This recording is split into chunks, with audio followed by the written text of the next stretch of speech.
Class, we're reading The History of the Kings of Britain by Geoffrey of Monmouth. And there's a certain part that we've recently gotten to where he describes how the Roman Emperor Constantine is actually half British on his mother's side. So yeah, like as soon as I got to that, I had to close the book. I set it down and had to get a drink because, woof. You had to embrace your own British heritage of drinking away all your problems. I'm in denial about the whole British thing. I use alcohol to cover it up. And you get on me for being Welsh. Yep. Bastard. Yeah.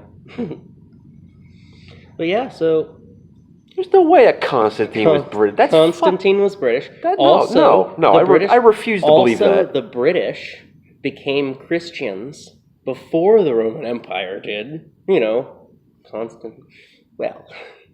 Well, there's the theory that Jesus somehow Jesus made it up to the British Isles, conversed with the Celts up there and the Saxons and all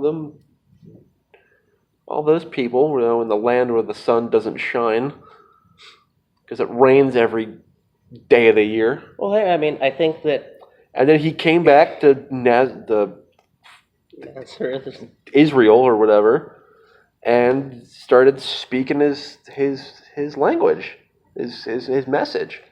And I don't know about that. I just don't. I don't know. It's not that far-fetched. I mean, it's possible. If you're a Mormon, then you believe that Native Americans if you're a are Mormon, the lost tribe of Israel, so. How the hell? Yeah, that never made sense to me. The land bridge came back magically one day and then left. It just went. Yeah, and the Israelis happened to be right there. It's like, in look, Russia, on the coast, where it's cold. Any Mormons out there? I don't know. Believe what you want to believe, but. Jesus and the Aztecs? Jesus and the Aztecs. Oh my God. He's like a full 3 feet taller than them. Assuming he was like, the Western Jesus 6'3". I went in 6th grade, we went to Washington, D.C., and we toured the National Basilica.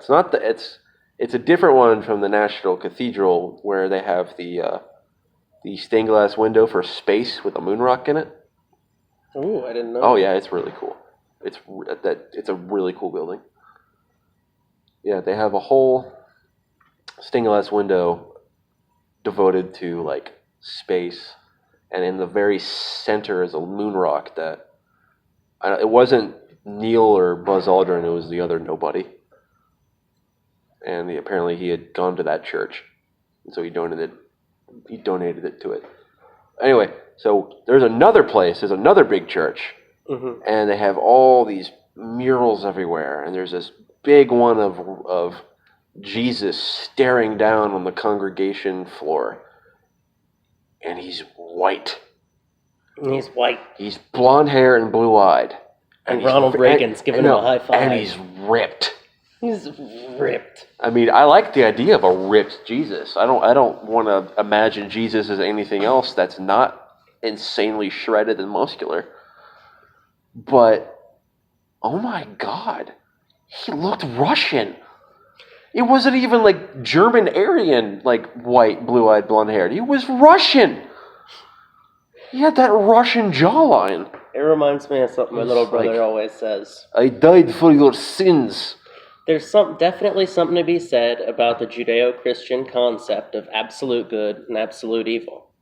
However, I believe that it's easier and more truthful to ourselves to believe in the Roman Greek concept that all of reality is governed by a bunch of drunken, moronic, skirt-chasing idiots. I don't even know what to say to that. Constantine the Brit. Oh my God. That goes back to what we were talking about earlier about modern views of the Romans. It's like, I mean, there's probably more going on with them. I don't think Constantine was a Brit. I don't think that at all. There's nothing that anyone can say to me short of a DNA test from his corpse and his parents' corpse that would convince me that Constantine is British. It just no. Yeah. No, there's nothing. And Julius is Kenyan. Who the hell said that? Nobody. No, yeah, exactly. God, Julius, go back to Kenya. Probably wasn't even born here. Gee, where have I heard that before? I don't know. Gosh. It's like, I'll take the East, including Egypt. Why? So you can just chase Cleopatra's skirt all day long?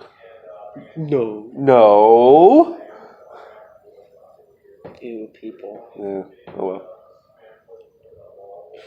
Well, that concludes this small episode of Dickhead History.